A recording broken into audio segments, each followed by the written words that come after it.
নমস্কার বন্ধুরা, সকলকে জানাই আমার ইউটিউব চ্যানেলে স্বাগত। আশা করি সবাই ভালো আছেন।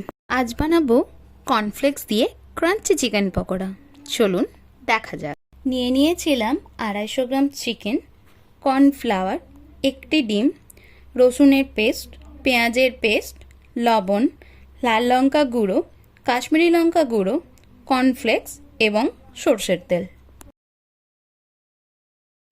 প্রথমে আমরা কড়াইয়ে তেল দিয়ে তা ভালোভাবে গরম হতে দেব, আর অন্যদিকে চিকেনের মধ্যে একে একে কর্নফ্লাওয়ার, লবণ, লাল লঙ্কা গুঁড়ো, কাশ্মীরি লঙ্কা গুঁড়ো, রসুনের পেস্ট, পেঁয়াজের পেস্ট এবং ডিমটি দিয়ে ভালোভাবে ম্যারিনেট করে নেব।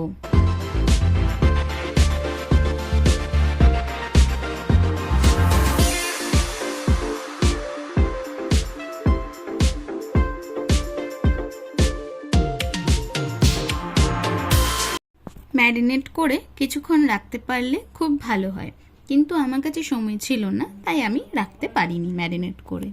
এবারে ম্যারিনেট করা চিকেন পিসগুলি একে একে কর্নফ্লেক্সের মধ্যে কোট করে গরম তেলে ছেড়ে দিতে হবে।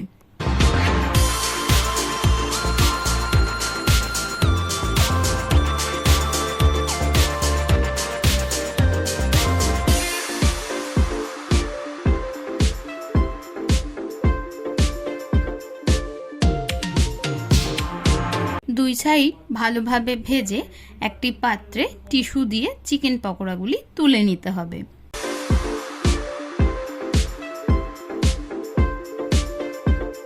নিয়েছিলাম মেয়োনিজ, টমেটো সস ও সামান্য বাড়িতে বানানো শেজওয়ান সস, যাকে এক সাইডে মিক্স করে একটা স্পাইসি ট্যাঙ্গি ডিপ বানিয়ে নিয়েছিলাম।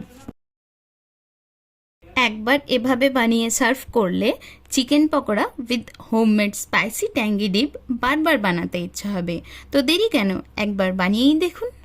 ভিডিওগুলি ভালো লেগে থাকলে অবশ্যই লাইক, কমেন্ট, শেয়ার এবং সাবস্ক্রাইব করে আমাদের পাশে থাকবেন।